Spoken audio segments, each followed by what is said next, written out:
When a crime is committed, the perpetrator inevitably leaves behind something, a description, DNA, or physical evidence.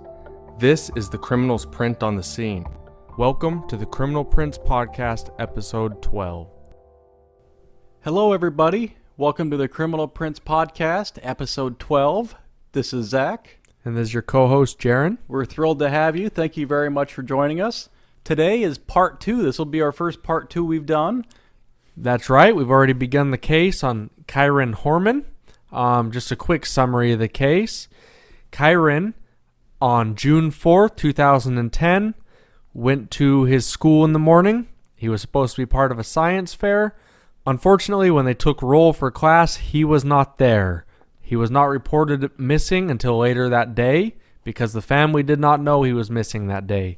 There's been a lot of confusion on why the school did not know, involving Terry, his stepmother, having some conflicting information about when one of his doctor's appointment was. She has been thoroughly investigated at this point, and they have searched and searched and searched specific areas, believing they knew where he was, and have not been able to find him. We will begin this episode talking a little bit more about Terry, his stepmom. So Terry Moulton was born March 14th, 1970, and she was actually adopted by Larry and Carol Moulton, who were both elementary school teachers. It is unclear who her birth mother is because the state of California will not release this information. But it is well known that Terry moved from California to Roseburg, Oregon with her parents when she was 12 years old. And Larry and Carol Moulton had no other children, and from everything I've researched said that she had their full attention. They were extremely loving to her. She grew up in a wonderful home. Terry was a good athlete growing up. She played basketball and she participated in track in both shot put and discus. She attended Roseburg High School. She grew up, and in November 1991, she got married to Ron Tarver Jr., who also went to Roseburg High School. So in January of 1994, they had a baby, and the name of the baby was James Logan. Now, interesting enough, James was after the one and only James Bond. Boy, is that not the most 90s thing. That's pretty interesting. And Logan, because Carol's maiden name was Logan, so that's cool. Their marriage soured, however, in 1995, which is uncool, and that's only 1 year after they had James. And this soured marriage is a trend that will continue. Yeah, she has a way of doing that, it appears. She moved back into Roseburg with her parents. Within months, she was dating one of her friends she grew up with, and this poor man is named Richard Ecker. So Terry and Richard decided to get married in August of 1996. And in August of 1998, Richard Ecker adopted James, who, keep in mind, is Terry's son from her first marriage. But her husband, Ron Tarver Jr., was struggling financially and agreed to give up his parental rights. And that's really cool of him to adopt James. But I will add that according to Richard's father, Chuck, Terry pushed really hard for Richard to adopt James. And Richard being Richard, I'll quote, and being Richard, being a good guy, he adopted James. He also said that Terry was a control freak, and that aside, she was a really good mother, and that, quote, with James, she was always good. So then Terry went back to Northwest Christian University. So she went back to school and earned a bachelor's degree in elementary education, which is ironic because her parents, this is what they did also.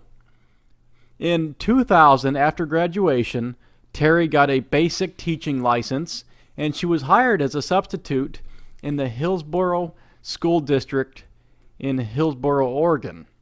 So a former colleague of Terry's at Newberry Elementary School, where she worked, described Terry as dedicated but strict. In fact, Terry would irritate the teachers that she substituted for because she'd frequently rearrange their classroom and throw things away that she deemed unnecessary or whatever it may be. Yeah, that's probably not a good way to make friends. No, that is a good way to piss the real teachers off.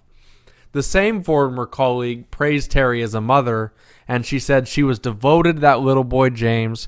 He was the center of her life. She talked about him all the time. So, it's a picture of, right now it seems to be a good marriage, and she has this little boy James that she really cares for, and everything seems to be pretty good. So then in 2002, something happens that seems to happen a lot with Terry, and her and Richard Ecker get a divorce. And Richard started paying $169 a month in child support payments. Now, keep in mind, this was not his kid. He adopted him, so he became his child, but he's not the blood father of this young man, James. But, his child support was only $169 a month, so that's essentially nothing, and it's all good. But a year later, Terry asked for more money in child support, and payments got up to $550 a month, which is pretty massive. This is 2003. So Richard went to Terry's house and just said, hey, that's too much for me. I just can't afford it. If I can get some type of reduction, that'd be great. And she was super receptive. She was very cool about it. And so he left, and it was all good. And then he got a phone call the next day from the sheriff's office saying, you need to stop harassing your ex-wife. Now, I'm just going to say that is cold-blooded right there. If you don't want to reduce it, that's fine, but you should probably just tell him that. That would have been a good thing to do. So I'm going to force you to take custody of this young boy that's mine. And then after we get divorced, I'm going to make you pay child support payments. And then when you ask me for reduction, I'm going to tell the cops you were harassing me. You can just see that, she definitely has a pattern of being controlling to people in her life. And throwing away things that irritate teachers. And maybe the saddest part of this whole situation is that Richard, who from all accounts treated James very well, he hasn't seen James since. He wants nothing to do with Terry, but he does continue to pay child support. So props to Richard. He sounds like a very good man. He does. In December 2002, Terry and James moved into Kane's house in Aloha, Oregon. Again, Kane is the father of Kyron Horman, our victim in this missing persons case. So James later said that the only difference between her relationship with Kyron and me was a difference in age. And James pointed out that Terry was the first to recognize that Kyron needed glasses, and that she also taught Kyron sign language by the time he was 6 months old so they could communicate, which is really cool. Again, the point of this being that she treated him like her own. She was good to Kyron. Everything I've read said that Terry was a dedicated, good teacher. Kane said that, quote, her patience and tolerance for kids being kids was extremely high. She was very understanding. And in 2003, she continued with her education, and she earned a Master's of Art Education from Pacific University in Forest Grove, Oregon. So she remained with the Hillsborough School District as a substitute teacher until 2006. But she had the same problem that everybody with a master's in teaching has, and that she couldn't get a job. So she kind of left that industry and got a job as an assistant manager at the Red Robin in Sherwood, Oregon. And I just have to wonder if she had maybe not irritated every teacher she ever substituted for, if she could have got a job a little easier. I'm sure it didn't help things. She also started going to the gym in 2005, and she got really big into bodybuilding. So in April of 2005, she actually competed in the Emerald Cup bodybuilding competition in Bellevue, Washington. And she got 4th place in the Masters category for women over the age of 35. Very impressive. But after this one competition, she lost her desire to continue doing bodybuilding. Impressive perseverance there, Terry. Yeah, she threw in the towel on that one. Now, on July 10th, 2005, Terry got a DUI. What's even more intriguing to me on this is she pleaded guilty to reckless endangerment for driving under the influence, and the reason is James, who was 11 years old at the time, was in the back seat. Everyone says she's a good mother, and, she's strict, and she seems to be fairly on the ball, but at the same time, there's just some weird things like that. Driving with your 11-year-old son in the back seat and you're drunk is just not a good thing to do. She paid her $600 fine and completed a diversion program, and at the end of 2006, Kane sold his house in Aloha, Oregon, and the family moved to rural northwest Portland. And in 2007, the third victim, Kane, married her. They actually got married in their bathing suits in Kauai, Hawaii. So on Mother's Day in 2007, Kane bought his bride-to-be a new cherry candy apple red Ford Mustang GT. And she had a vanity license plate on it that was RDSQRL, which was her nickname, Red Squirrel. So when Terry worked at the Newport Bay restaurant in Washington Square, Don Allanen, who was a customer, said that she would talk to him frequently and they would talk about Kyron. And he said, "I can't remember that she called him a stepson. I'm pretty sure she referred to him as her son." And in 2008, we know that Kiara was born, who quickly became the focus of Terry's life. So back to her first son, James, who was named after James Bond. He loved to read, but he was not a great student. He'd often cut class at Lincoln High School. After a fight that Terry and James had, she called Kane to say, "Hey, I'm sending James to Roseburg to live with his maternal grandparents, who of course raised her." So when Kane got this call, he was actually on a business trip. He was in California, and he wasn't very happy about the idea from the sounds of it.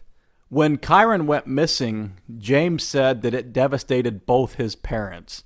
So on June 26, 2010 is when Terry moved out and Kane filed for a divorce. He also got a restraining order against Terry to keep her from seeing him and his daughter Kiara, who he had won custody of. Now again, June 26th is only 22 days after their son went missing. So now let's talk a little bit about the truck. It becomes kind of a point of interest in this case. In August 11th, 2010, the police held a press conference in which they asked for more information regarding the truck that Terry was driving the day Kyron went missing. And again, if you'll recall, she went to Fred Meyer's after she left the school, and then she went to another Fred Meyer's, supposedly looking for medicine. We know for a fact that she was there because we have receipts, we have video of her being at the stores, etc. But then she went for a long drive, supposedly for her daughter to fall asleep. So there's an hour and a half section that's completely unaccounted for. And that is why the truck becomes such a point of interest, is because she was driving that truck. And then keep in mind there were two witnesses that came forward and said that they saw another adult sitting in the truck while Terry was with Kyron at the science fair. This is extremely interesting. And one of the detectives, by the name of Bruce McCain, said, quote, "The identity of the second person, if he or she existed, could be critical in determining what happened to Kyron after 9 a.m. on June the 4th. So police distributed new flyers, and this time they had a picture of Terry's close friend Dee Dee Spitzer on the flyers. They also pass out a questionnaire asking if anyone saw Dee Dee near the school that day. So clearly, they had already honed in on Terry, and now they were moving to people close to Terry, that being Dee Dee. A specific question on the questionnaire was asking if anyone had noticed Terry or Dee Dee between 9:45 and 1 o'clock that day. So Dee Dee was doing gardening work for a homeowner in the northwest section of Portland on June 4th, but abruptly left around 11:30 a.m. that day. And we know that the homeowner actually tried calling Dee Dee, but he got no answer. So on July 26, 2010, Dee Dee was subpoenaed to testify before a grand jury investigation about Kyron's case, and we will get much more into detail on this later. But the previous Friday before this, Kyron's parents released a statement about Dee Dee that said, quote, "She has been in close communication with Terry and has been providing Terry with support and advice that is not in the best interest of our son." And they described Dee Dee as uncooperative in the investigation. Dee Dee's lawyer, obviously, this is his job, disagrees with that evaluation and says that his client has been extremely cooperative with the investigation, allowing her home and car to be searched and complying with several hours of questioning from the police.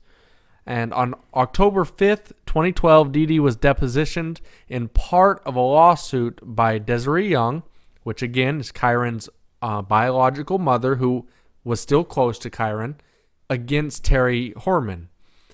So Dee Dee refused to answer. Zach, how many questions would you guess you'd have to refuse to answer in a court case?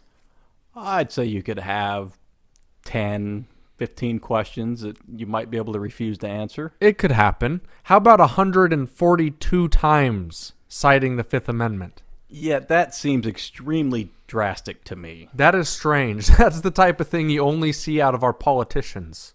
Some questions were related to Kyron on the day he went missing and if she knew Terry Horman was involved in Kyron's disappearance. I cite my Fifth Amendment. It's just really strange. It seems like that's something that you can just go, no. Or, that's a simple one. I agree. That is very strange. So they also asked her about her specific activities on the day Kyron went missing. And in 2013, Dee Dee actually signed an immunity deal with the prosecutors and agreed to tell what she knew before a grand jury that was investigating the case.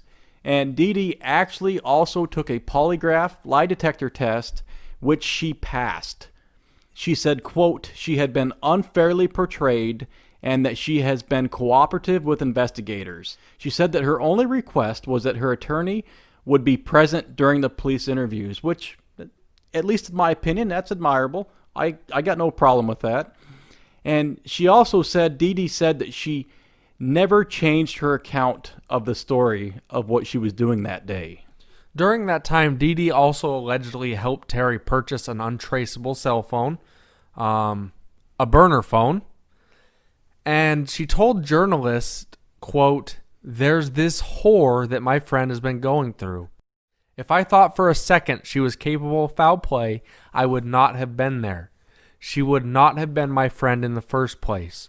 So I will take this opportunity to say, if I were in Dee Dee's situation, I can see not wanting to answer questions because you just never know how something like this can pan out. And to her defense, Dee Dee did eventually take a lie detector test, which she passed.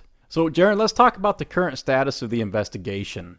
In May of 2017, it came out that a secret grand jury continued to hear evidence in the disappearance of Kyron, and that they had already met several times. And I'm going to say here that law enforcement is giving it their all in this case, and they want a resolution to this case. And Matt Semtrick, the Deputy District Attorney for Clackamas County, said the Multnomah County District Attorney's Office continues to impanel and offer evidence before a grand jury before the Kyron Horman case, meaning essentially that both the criminal investigation and legal proceedings are still underway. But grand jury hearings are closed to the media and the public, so this isn't something that we're going to hear about anytime soon. They also requested a Multnomah County Sheriff's Office report where, get this, an ex-boyfriend of Terry said that she tried to have him killed in Roseburg in 1990. This sounds familiar. I think we might get into a little more of this later. And remember, she was married in 1991, tried to have somebody killed in 1990, married in 91. She seems to flip the switch very quickly. So we know that we will get much more into this, but this isn't the first time she'll be accused of this. Now, let me clarify, accused, not charged. So recently, on June 4th, 2019, on the 9-year anniversary of Kyron's disappearance, Desiree Young, his mother, said, authorities have narrowed the search for Kyron to less than 100 acres.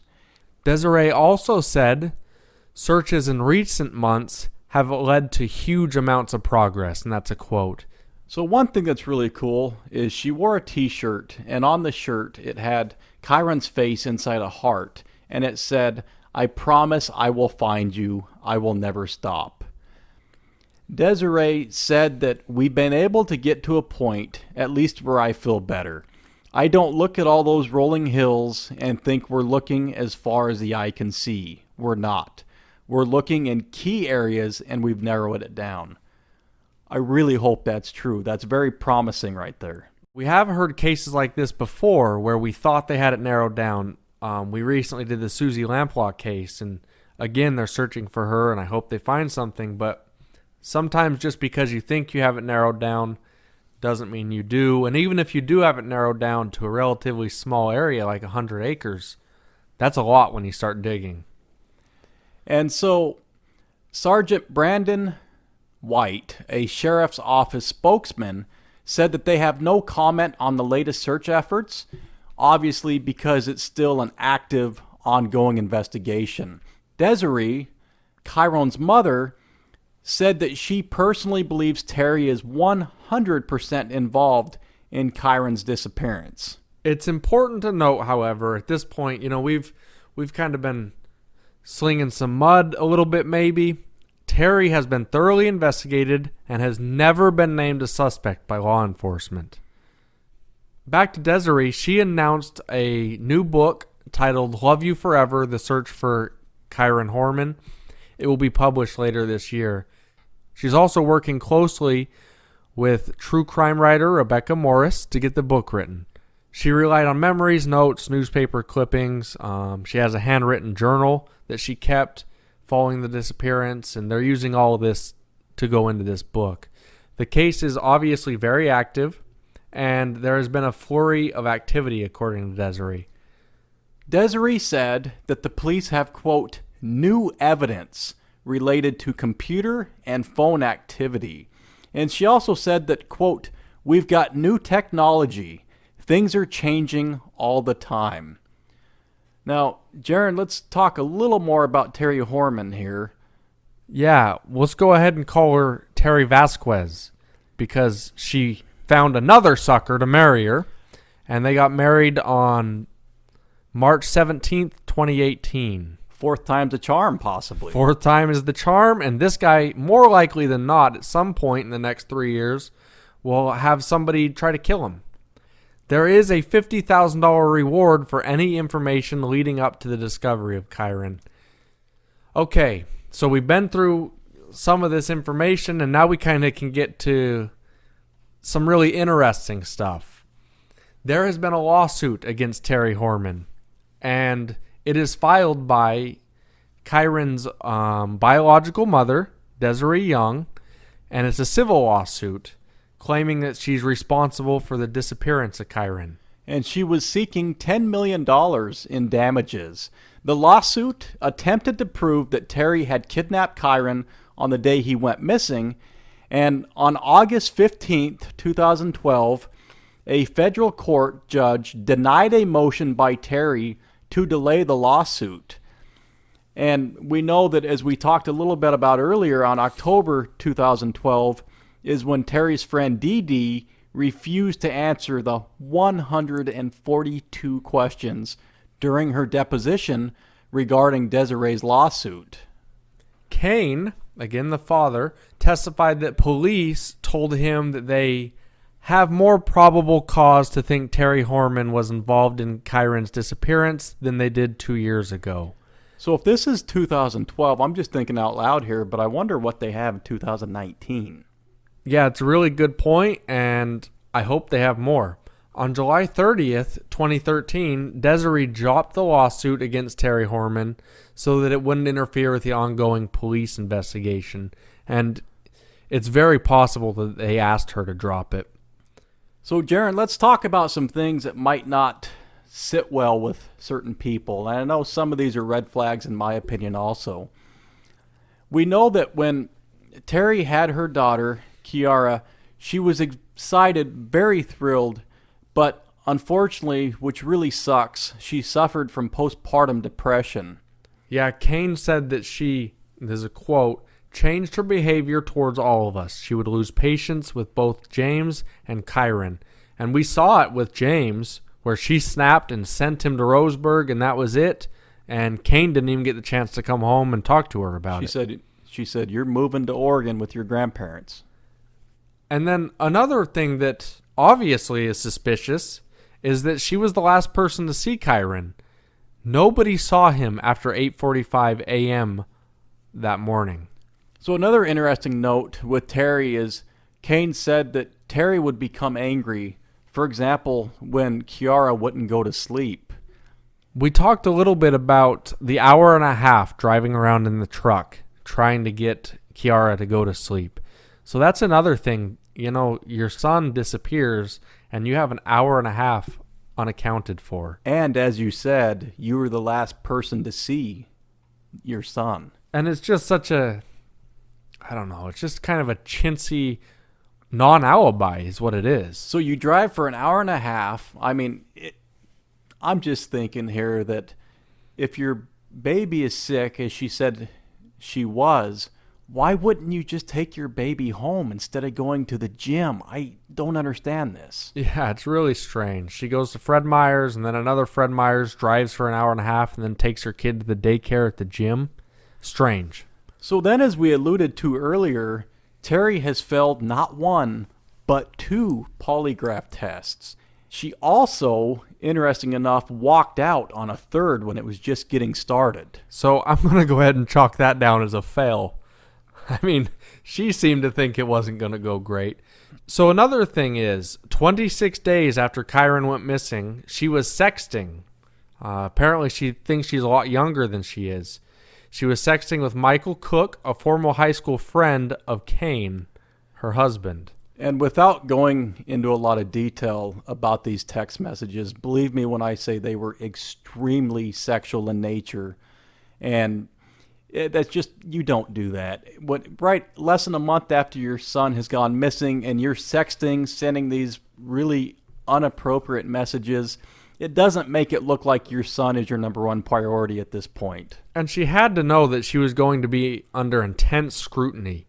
It's just such a lack of good decision making. Just 4 days after Kyron went missing, she posted on Facebook, quote, "Hitting the gym tomorrow. I didn't get home until 8 p.m. tonight." So 4 days. Are you freaking kidding me? This is 4 days and you've literally got law enforcement. You got volunteers out there as you speak looking for your son, and you get on and what are you doing, Terry? Yeah, nobody cares about you going to the gym there, Terry. So, if you remember, the reason they weren't told earlier that their son was missing is because there was a lot of confusion on the doctor's appointment. Was it on the 4th? Was it on the 11th? The school seemed to think that she said it was on the 11th. She said it was on the 4th. Could you see that being something that she was trying to set up a alibi, or what do you think that could be all about? I personally do, because there was also the confusion about what she told the teacher. So when you add the two, I think it might have been planned, unfortunately. So then, on June 26th, 2010, just 22 days after Kyron's disappearance, police came to Kane and told him that Terry tried to hire Rodolfo Sanchez, who was actually their landscaper, Jaron, and tried to have him killed. Does that sound familiar? Yes, it does. And she told him that Kane always carried a large amount of money on him in cash. You can't help but wonder, man, it sounds kind of made up. And she provided Sanchez details regarding his daily routine and schedule. According to Mr. Sanchez, Terry approached him about it in January of 2010. Rodolfo met with Terry, and he was wearing a wire, so it was part of an undercover... A sting. A sting, thank you. And so He had a police officer with him who was actually posing as the hitman. And he sought $10,000 from her, saying that if he didn't get the money, he would go to the police and tell them about the murder for hire plot. So Terry, at this point, had either wised up or maybe just got scared. She cut off the conversation very quickly, and with that, they couldn't file charges against her for the plot. Keep in mind, though, this isn't the first time that she's been accused of this, and while neither of them are provable in court, you just don't generally get accused of something like this once, especially twice. I can tell you I've certainly never been accused of that. Not yet, anyway. Well, not twice. So even though she wasn't charged, it's still a huge red flag. And we know that with the second polygraph test that she took, that there was a key answer that showed deception.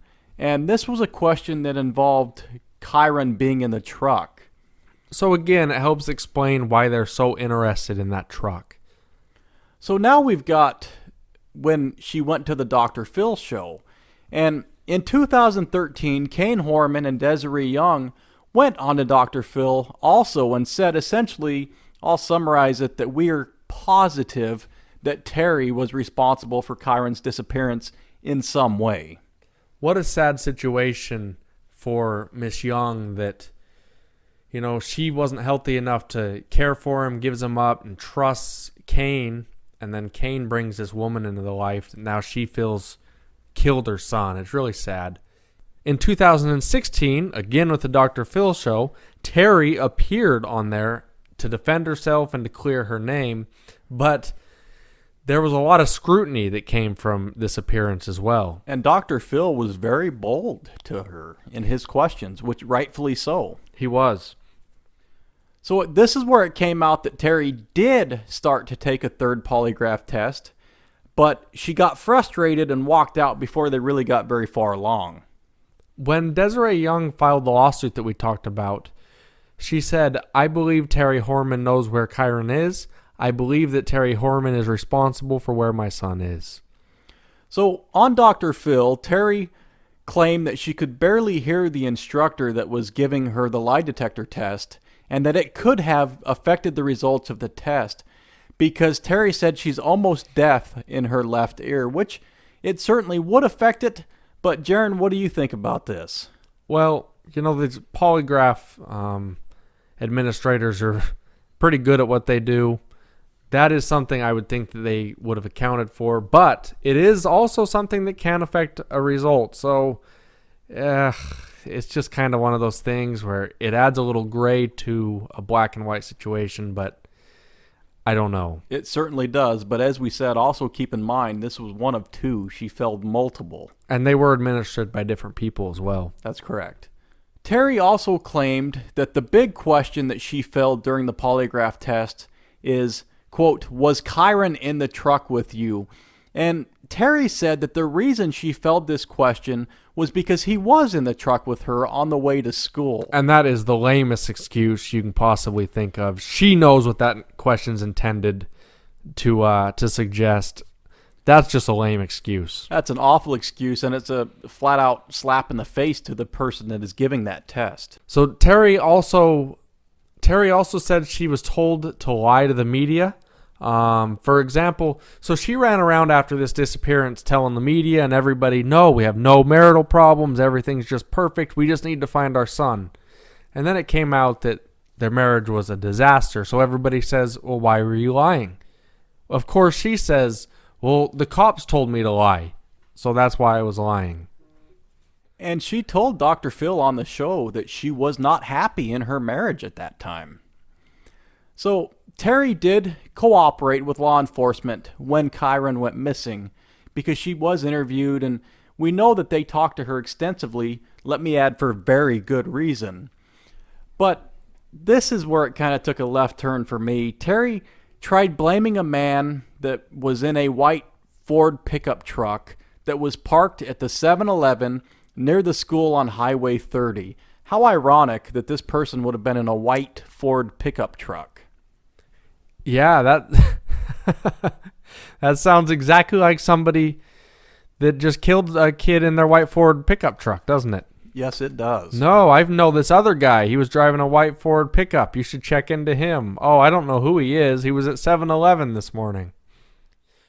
So she said this man was acting very strangely and had been addressed by one of the 7-Eleven employees because he was pacing back and forth in front of the 7-Eleven for over an hour. Having said that, Jaron, I don't know about you, but I personally pace. And sometimes I'm nervous. I want to kind of take it down a notch. But that doesn't mean, if somebody paces, it doesn't mean they're a bad person or a killer. Not only that, no offense to any listeners from Portland, but there's a lot of really strange people in Portland.